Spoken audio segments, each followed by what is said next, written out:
Hey everyone, welcome back to another Mini-Sode where today we'll be talking about Mace Griffin, Bounty Hunter. The story of Griffin takes place many years into the future in the Wagner system. You play as the titular hero, a member of an elite group of space rangers whose team is led into a trap and murdered, with Griffin being set up to take the fall and thrown in prison. 10 years later, Mace is free and takes up bounty hunting to find the ones responsible and get revenge, all while uncovering a mass conspiracy involving a large corporation. Look, I'll be honest with you, during my playthrough of this game I couldn't follow what was going on, even with all the exposition being dumped out by Griffin and NPCs. The truth is, no matter how many twists are given, it all just boiled down to Mace Griffin gets revenge. Thankfully, the gameplay is a bit more diverse. At its core, Mace Griffin is a first-person shooter that wears its Halo inspirations on its sleeve.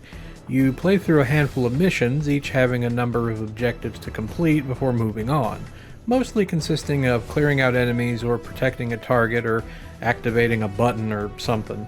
You have a standard arsenal to get the job done with a handgun, rifle, shotgun, rocket launcher, and more, with each weapon having a secondary feature doubling your weaponry, which is quite nice. However, the most unique feature of Griffin, though, is the seamless transition from first-person shooter to arcade-style dogfighter in your ship, as most, if not all missions, have you taking out enemies in space. These sections are really cool, especially when you can walk around the ship as it's still flying around.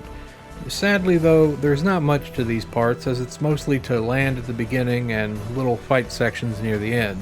It's a shame because the first-person shooter parts tend to get a little boring and downright frustrating as the game goes on. Stages tend to go on for quite a long time, which wouldn't be a terrible thing if the checkpoint/save system wasn't badly implemented. Besides the checkpoints being far and few between, the guaranteed way to make sure your game is saved is to save quit at a checkpoint, then load the game back in. I learned this the hard way by having a disk error while playing and had to backtrack quite a ways because the game wasn't auto-saved. Coupled with the fact that there's sections of stages where an insane amount of enemies show up to kill you and the occasional glitch, and you have a game that will end up becoming your pet's new chew toy. Also, platforming in an FPS where your character's jump's not that great doesn't help things at all. It's really sad that Griffin has all these problems because the idea alone is pretty sound, and this game doesn't play bad at all. Just some odd ways to pad the game out and not enough bug testing. Visually, Mace looks pretty good. Each place you visit is nicely varied, from a mining planet, space yacht, cult temple, and more. As for the inhabitants of this system, there's not that many species, but what is here looks kinda generic. You have lizard people, space apes, and humans for the most part. Nothing amazing, though the facial animations are quite decent.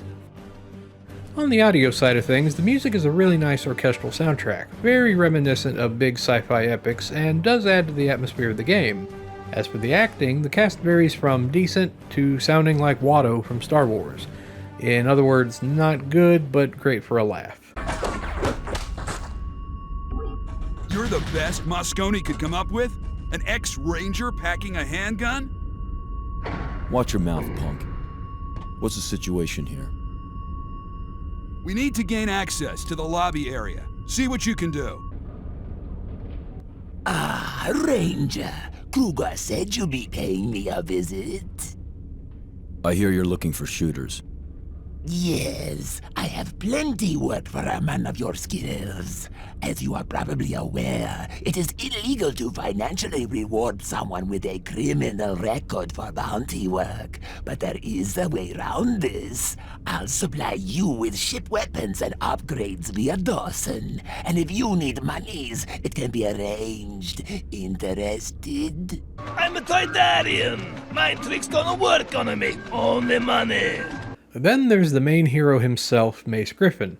He's voiced by singer, actor, jack-of-all-trades Henry Rollins, and it genuinely feels like he doesn't give a damn about what he's saying. If anything, since he's more of an info dump than a main character, it causes the player to just check out from what's going on. I mean, if you don't have an interesting main character, then what's the point? It had been 10 long years. As a ranger, I wasn't the most popular inmate, but my training in the friendship of Del Krugo, a Jaldari tracker, got me through my sentence. I learned a lot from the criminals around me. but most of my time is spent brooding over the loss of my squad and planning what to do when I got out. I emerged a dangerous and embittered man. Things in the system had also changed. The Rangers were gone, discredited and disgraced. In their place was the Guild of Bounty Hunters, a ragtag group of ex-criminals, police and soldiers, loosely regulated by the government. Krugo had become a bounty hunter 2 years earlier, and I was now heading to Guild Station to enlist. Mace Griffin, the High Council finds you guilty as charged. The sentence is 10 years. The place of incarceration will be the Kassath Penal Colony. Haven't you clowns listened to a word I said? It was a setup. They were waiting for us. You will accept the Council's decision. Take him away.